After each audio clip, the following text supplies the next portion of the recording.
بسم اللہ الرحمن الرحیم۔ آج ہم عقلانی نور پر بات کریں گے جو کہ نور کا آخری پہلو ہے۔ ہم نے نور کے دو پہلے پہلوؤں پر بات کی جس میں جسمانی نور اور روحانی نور تھے۔ آج ہم عقلانی نور کی بات کریں گے۔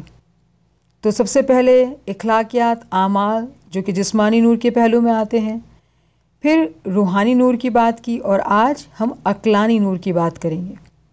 جب ہم کسی انسان کو دیکھتے ہیں تو ہمیں ایک انسان نظر آتا ہے، لیکن در حقیقت انسان کے اندر بھی تین پہلو ہوتے ہیں: اس کا جسم، اس کی روح اور اس کی عقل۔ وہ تینوں الگ الگ نظر نہیں آتے ہیں، وہ ایک ہی چیز نظر آتی ہے انسان کی شکل میں، لیکن ہر انسان کے اندر بھی یہ تین پہلو ہمیشہ موجود ہوتے ہیں۔ اسی طرح سے جب مومن صالح امام علیہ السلام کا جسمانی دیدار کرتے ہیں یا ظاہری دیدار کرتے ہیں تو امام کے ظاہری دیدار کے ذریعے سے وہ امام کے جسم کو دیکھتے ہیں، ساتھ ہی ساتھ امام کی شخصیت سے ان کو روحانی نور کا بھی تجربہ ہوتا ہے۔ یعنی امام کے جب ظاہری دیدار کرتے ہیں تو یقیناً ہم امام کے جسم کو دیکھتے ہیں، لیکن ساتھ ساتھ ہم امام کے اندر جو روحانی نور چھپا ہوا ہے اس کی جھلک کو بھی محسوس کرتے ہیں۔ امام کا جو روحانی نور ہے وہ باطن ہے، لیکن امام کا جو عقلانی نور ہے وہ باطن کا بھی باطن ہے۔ یعنی کہ عقلانی نور جو ہے وہ روحانیت کی چوٹی پر جا کر حاصل ہوتا ہے۔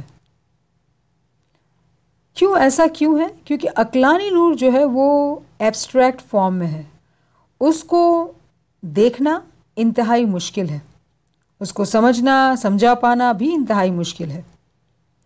اس کے لیے ایک اور ٹرم استعمال کرتے ہیں، نور مجرد۔ مجرد کے معنی ہے اوریجنل۔ نور چونکہ اس کے اوریجنل فارم میں ہونے کی وجہ سے وہ اتنا تابناک ہے کہ انسان کی ناقص آنکھیں اس کو دیکھ نہیں سکتی ہیں۔ اس کی بہت سادہ سی اور آسان سی مثال جو ہم سورج کی روشنی سے لے سکتے ہیں۔ سورج کی روشنی اتنی تابناک ہے، اس میں اتنی روشنی ہے کہ انسان اگر اس کو اپنی آنکھوں سے دیکھنا چاہے اور وہ اس کو ایک ٹک دیکھتے رہے تو انسان اپنی بینائی کھو سکتا ہے، کیونکہ وہ روشنی کی قوت اتنی زیادہ ہے کہ انسان کی آنکھوں کی یہ طاقت نہیں کہ اس نور کو وہ برداشت کر سکے۔ تو سورج کی جو مثال ہے ہم نور مجرد سے لے سکتے ہیں۔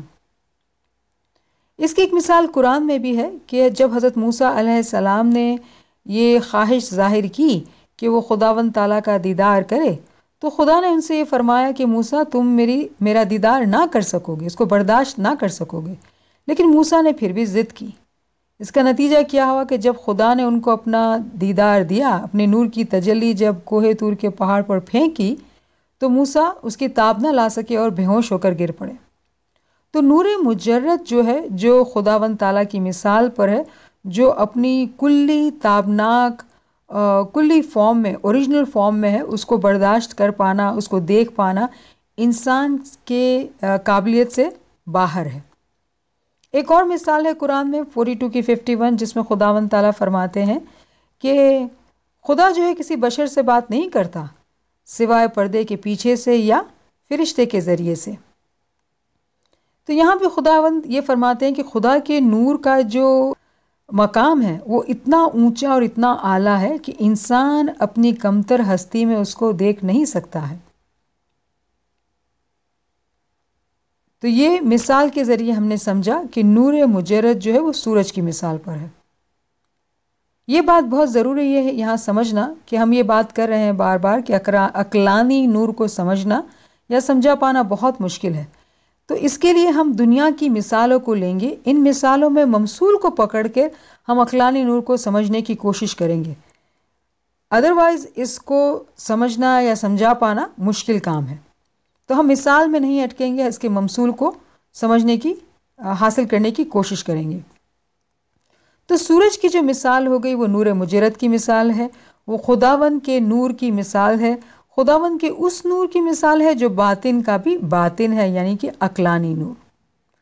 اب ہم اس کے کمپیریزن میں ایک اور مثال لیتے ہیں اور ایک اور ٹرم کو سیکھتے ہیں، وہ ہے نور مجسم۔ اس کو ہم چاند کی مثال سے سمجھتے ہیں۔ چاند کی روشنی گھٹتی یا بڑھتی ہے، اسی طرح سے نور مجسم کبھی آشکار ہوتا ہے اور کبھی پوشیدہ۔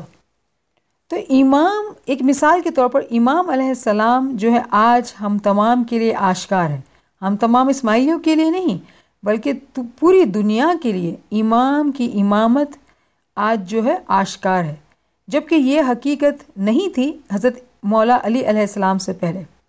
مولا علی سے پہلے امامت جو تھی وہ پوشیدہ تھی، امامان دنیا میں تھے لیکن کسی کو بھی اس بات کا علم نہ تھا، تو وہ جو ہم کہیں گے نور مجسم پوشیدہ تھا۔ آج نور مجسم آشکار ہے۔ تو نور مجسم کی مثال چاند کی مثال سے لے سکتے ہیں کہ کبھی وہ آشکار ہوتا ہے، کبھی وہ پوشیدہ ہوتا ہے۔ تو یہ ایک مثال تھی سمجھنے کے لیے کہ نور مجسم اور نور مجرد کیا ہوتا ہے۔ اب ایک اور مثال دیتے ہیں جس میں ہم سورج اور چاند ہی کی بات کریں گے، لیکن اس میں ہم مومن کو داخل کریں گے کہ خداوند تعالیٰ کا نور سورج کے مثال پر ہے، امام کا نور چاند کی مثال پر ہے، کیونکہ چاند جو ہے وہ سورج سے روشنی لیتا ہے۔ امام کا نور جو ہے وہ خداوند تعالیٰ کا نور ہے جو جسمانی لباس پہن کر دنیا میں ہماری ہدایت کے لیے آ گیا ہے۔ اب انسان جو ہے اس دنیا میں خداوند تعالیٰ کی شناخت کرنے کے لیے آیا ہے۔ اس بات کو کرنے سے پہلے ایک اور بات کہ بچپن میں ہم نے سیکھا تھا کہ سورج جو ہے وہ طلوع اور غروب ہوتا ہے، وہ کہیں مشرق سے آتا ہے اور مغرب میں ڈوب جاتا ہے۔ لیکن جب عمر کے پختہ ہوئے تو ہم نے یہ سیکھا کہ سورج کہیں آتا اور جاتا نہیں ہے، بلکہ زمین اپنا رخ سورج کی طرف کر لیتی ہے تو دن کا وقت ہوتا ہے، جب زمین اپنا رخ اس سے موڑ دیتی ہے، وہ اپنی پیٹھ کر لیتی ہے تو وہ رات کا وقت ہو جاتا ہے۔ تو اسی طرح سے ایک مومن کے لیے نور حاضر اور موجود ہے جب وہ اپنا رخ اس کی طرف کرتا ہے۔ اب ہم ایک اور مثال کے ذریعے سے سمجھنے کی کوشش کریں گے جس میں ہم سورج اور زمین کو لیں گے، ہمارے پلینٹ کو لیں گے۔ ہم نے بچپن میں یہ سیکھا تھا کہ سورج جو ہے طلوع ہوتا ہے اور غروب ہوتا ہے، کہیں سے آتا ہے اور کہیں چلا جاتا ہے، لیکن عمر کی پختگی میں پہنچتے ہوئے ہم نے یہ سیکھا کہ سورج کہیں آتا جاتا نہیں ہے، بلکہ زمین اپنا رخ سورج کی طرف کرتی ہے تو دن کا وقت ہوتا ہے، جب زمین اپنی پیٹھ سورج کی طرف کرتی ہے تو رات کا وقت ہوتا ہے۔ تو اگر ہم زمین کی مثال ایک مومن سالک سے لیں گے یا دنیا کے ایک انسان سے لیں گے، تو جب ایک انسان اپنا رخ سورج کی طرف کرتا ہے تو اس کو ہدایت کی روشنی ملتی ہے اور وہ صراط مستقیم کے راستے پہ آگے بڑھتا ہے، تو وہ اس روشنی سے فیض پا کر روحانیت کے راستے پہ، صراط مستقیم کے راستے پہ آگے سے آگے ترقی کرتا ہے۔